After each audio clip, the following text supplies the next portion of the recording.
Ya, bismillahirrahmanirrahim. Assalamualaikum warahmatullahi wabarakatuh. Allahumma sholli wa sallim ala sayyidina Muhammad wa barik wa sallim ajmain, amma ba'du. Selamat siang buat semuanya dan salam sejahtera. Pada pertemuan kali ini pertemuan pertama, dikarenakan ada kendala pertemuan dialihkan kepada streaming aja. Ini pertemuan kali ini membahas tentang orientasi perkuliahan mengenai tujuan mata kuliah aplikasi komputer pada semester 2 prodi MPI ya. Nah, pada pertemuan kali ini tujuan pertemuan kita secara umum adalah bagaimana mahasiswa MPI ini memiliki kemampuan mengaplikasikan dasar-dasar komputer yang digunakan pada manajemen seperti Word, Excel, dan juga PowerPoint, juga beberapa aplikasi pendukung untuk penelitian dan juga karya tulis ilmiah. Kita nggak berlama-lama. Nah, di sini saya mengampu perkenalkan lebih dulu. Saya Muhammad Taufik Bintang Kejora, dosen pengampu mata kuliah aplikasi komputer manajemen. Nah, pertemuan kita akan terdiri dari kurang lebih 16 pertemuan, dipotong oleh 2 pertemuan untuk UTS dan UAS. Adapun beberapa pertemuan kita bahas sedikit tentang orientasi perkuliahannya. Nah, yang pertama, pertemuan pertama kita hanya perkenalan saja, tapi karena kita terbatas waktunya tidak menggunakan Zoom meeting, maka pertemuan kedua dan ketiga kita akan membahas mengenai layout dan juga page numbering in Word, di mana pada pembahasan page numbering dan layout ini mahasiswa akan praktek langsung dibimbing dengan tutorial online tentang bagaimana membuat margin, font, paragraf, fungsi, kolom, page number, breaks, bagaimana memotong halaman dalam satu worksheet, juga bagaimana different orientation, bagaimana kemudian kalau kita bikin makalah lurus dalam portrait, ada juga dalam landscape dalam satu file bersamaan sih, tapi tidak perlu dipisah sehingga untuk ngeprintnya bareng. Kemudian ada juga page number, penomoran, dimana penomoran ini penting, apakah menggunakan simbol atau menggunakan angka atau menggunakan huruf, juga posisinya, karena biasanya untuk halaman pertama itu biasanya di bawah, halaman keduanya di kanan atas, itu seperti itu untuk karya tulis ilmiah biasanya. Kemudian ada juga replace all, bagaimana mengubah, misalkan kita ada kata SMPN 1 Karawang, ternyata ada sekitar 200 kata pengen dirubah menjadi SDN Karawang gitu. Itu bisa dirubah hanya dalam waktu kurang lebih 2 detik saja. Jadi tidak perlu satu persatu dirubah 200 kali merubah, nggak usah. Ada footer dan header, halaman atas dan halaman bawah, seperti itu. Ada juga insert, bagaimana memasukkan tabel, membuat komentar pada kolom Word-nya, juga melakukan screenshot. Kalau kita ada gambar yang di screenshot, baik itu di Google ataupun juga di buku yang kita mau jadikan screenshot. Ada juga memasukkan gambar, chart, memasukkan Excel pada Word, dan juga Al-Quran in Word. Bagaimana kita orang MPI ini, karena basicnya adalah Islam, bagaimana memasukkan Al-Quran ke dalam Word kita sehingga kita tidak kesulitan untuk mengetiknya. Ada juga membuat daftar isi secara manual dan otomatis. Nah, ini ada membuat daftar isi manual dan otomatis, dan banyak mahasiswa karena ketidaktahuannya membuat daftar isi ini jadi acak-acakan, tidak rapi, atau juga tidak sesuai. Nah, dengan adanya manual dan otomatis ini akan tahu perbedaannya dan bagaimana mengaplikasikannya.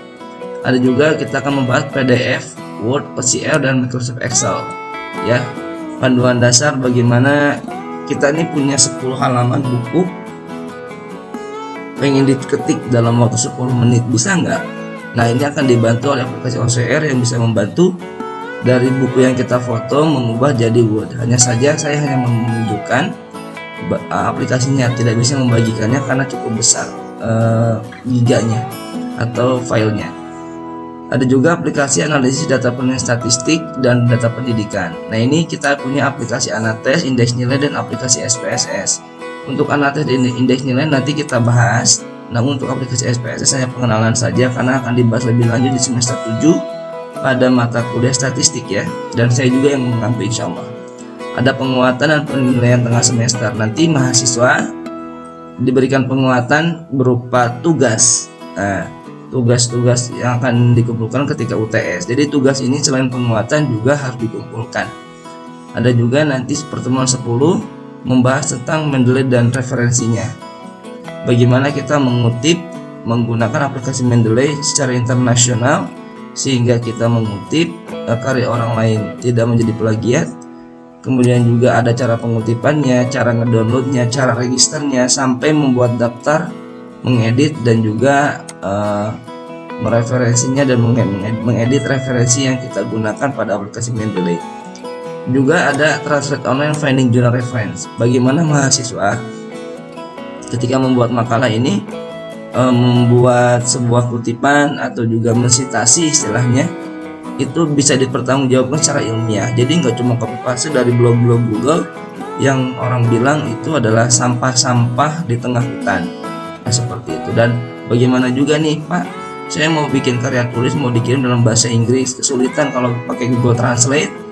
Ternyata ada kendala di mana biasanya Google Translate ini grammarnya acak-acakan. Nah, bagaimana ada aplikasi yang membantu kita untuk bisa grammarnya yang minimal lebih baik daripada Google Translate, dan itu sudah terbukti dari beberapa kali penggunaan bisa lolos bahkan sampai ke jurnal internasional.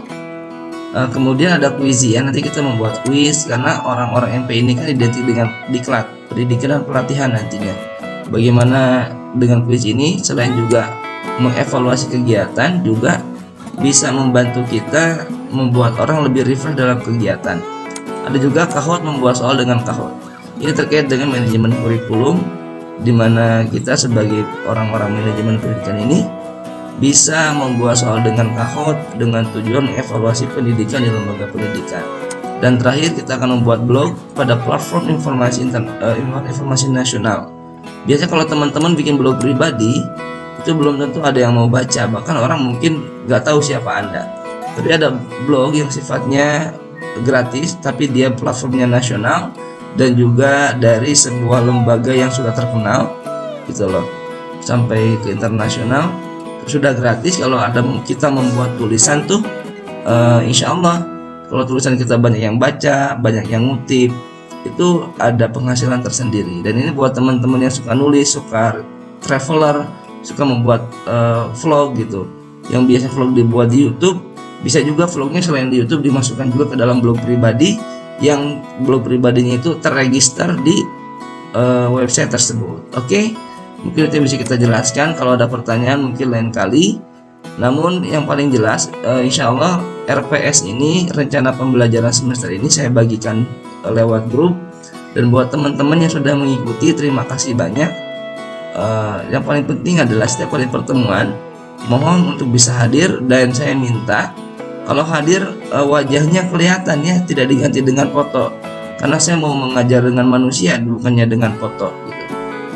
Dan seringkali mahasiswa ketika melakukan Zoom Meet atau juga Google Meet hanya fotonya saja, bahkan sering juga yang fotonya nggak ada, hanya aktif latar hitamnya saja. Nah, mohon maaf atas segala kekurangan. Terima kasih. Subhanakallahumma wa bihamdika, asyhadu an la ilaha illa anta, astaghfiruka wa atubu ilaik. Assalamualaikum warahmatullahi wabarakatuh.